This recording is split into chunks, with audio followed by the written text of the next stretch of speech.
Hi everyone, it's Ashley Richardson back again with another video, and today we are talking box cakes. Yes ma'am and yes sir, that's what we're talking about. And if you are interested in a few tips, tricks, and hacks to help make your box cakes taste less boxy, stay tuned. So if you're anything like me, sometimes you don't feel like waiting on butter, sugar, eggs, and milk to get to room temperature. Sometimes the impatience kicks in and you want cake now. And the great thing about box cakes is that you can have a box cake dumped, mixed, cooled, and iced, and you can be eating your cake in about an hour flat with all of that. And so sometimes a box cakes will come in the clutch, but you might not want your box cake to taste exactly like a box cake. And we're going to get into just a few simple things that you can do to step your game up. Let's get into these hacks here. So I have a generic brand cake and I have a name brand cake. One is a Walmart brand, one is Betty Crocker. It does not matter what type of box cake you are choosing to use. These hacks will work the same, okay? So the first thing that I want to talk about is substituting the water.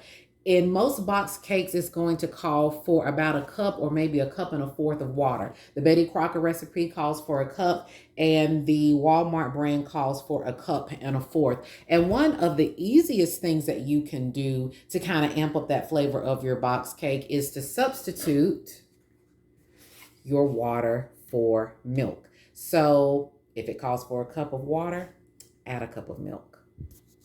Another tip that you can use in your cake is substituting the oil for butter. So in the Betty Crocker recipe, it calls for a half cup of vegetable oil. And in the white cake, the Walmart brand, it also calls for a half cup of oil. So instead of using the oil, use butter and use the equivalent of the butter. Now I'm going to tell you, oil does make cake really, really moist. Anytime that I have done a chocolate cake, I have used oil and it really does help to make a cake moist. But maybe it's just not the moistness that you're going for. Maybe it's more of the butter flavor that you're looking to add. And so a great way to do that is to substitute the oil for the butter. Or if you wanted to do half of the oil and then do the other half with butter, it would work out just as well. Some other really simple things that you can do to your cake is adding in heavy whipping cream, sour cream, mayonnaise, yes, mayonnaise, or cream cheese.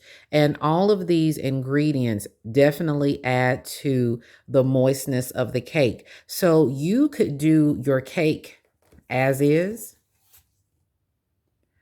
Do your cake as is, and then maybe just add in a little cream cheese or add in a little mayonnaise or sour cream or heavy whipping cream, and it will definitely add to the depth or even the flavor content of your cake, and it definitely makes it more moist.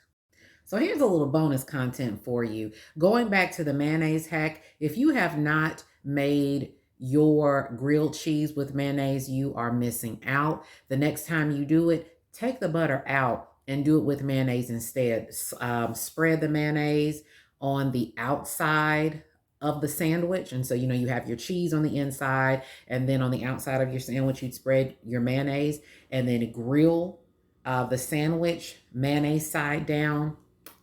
Chef's kiss. I promise you will not be disappointed.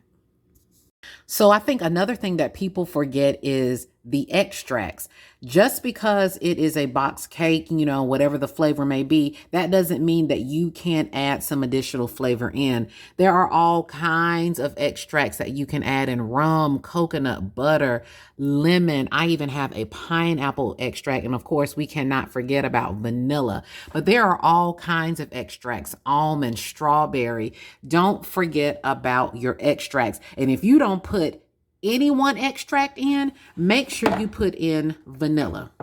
Vanilla is the GOAT of extracts. If you don't put anything else in your cake, make sure that you get you a really, really quality vanilla. Of course, most people think that McCormick's is the GOAT of extracts, and they are, but get you a really good quality vanilla. And if you're going to use imitation, yes, you see it back there, because things are expensive. If you're going to use an imitation, get the McCormick's imitation vanilla. It is delicious, and I even have a clear imitation of vanilla, because if I'm doing a cake and I want it to be white, or if I'm doing an icing and I want it to be white, I do the clear vanilla, because we see that vanilla is brown and it does add a little bit of a tint. So get you a good quality extract. That's my cream bouquet. It's wonderful. Get your good quality extract, add it into your cake, and then you have multiple layers of flavor. Don't forget about adding toppings such as glazes, drips, fruit, nuts, and things of that nature. Not only will it amp up the flavor, but it adds to the aesthetics as well. So let's kind of wrap this up, because I wanted this to be a quick and simple video just to share with you some things that I've done in the kitchen. Remember, a box cake is a box cake. And if you have been eating or baking cake for any period of time, you know the difference between a scratch and a box cake. But there's no need to hate on a box cake, because they come in the clutch. And I'm going to tell you, a box cake sometimes just hits the spot. Sometimes I just want a box cake because I like that box cake flavor. The great thing about a box cake is that they are designed already to be moist. So even if you make the box cake just as it is on the back of the box, it's going to automatically be moist if you bake it properly. As long as you don't dry it out and bake it too long. Box cakes are designed to be moist. That's how they are set up. But if you just want to add some other layers of flavor and maybe kind of play around with those things, consider using some of the hacks that I've shared with you today: the mayonnaise, the heavy whipping cream, the milk, adding an extra egg, and please, please, please don't forget about adding in your extracts. If there is a hack that you have tried that I left off of the list and something that you'd like to share with our counting community, please don't hesitate to drop down in the comment section and let us know what you're doing in the kitchen to make your box cakes taste less boxy. Okay, so that's it. We've come to the end of another video. Once again, my name is Ashley Richardson, and I appreciate you spending your time with me today. If you enjoyed today's content, please, please, please consider subscribing. And if you are already subscribed, thank you so much for being a part of our counting family. Please don't forget to like, comment, and share. And I look forward to seeing you all again in the next video. Bye.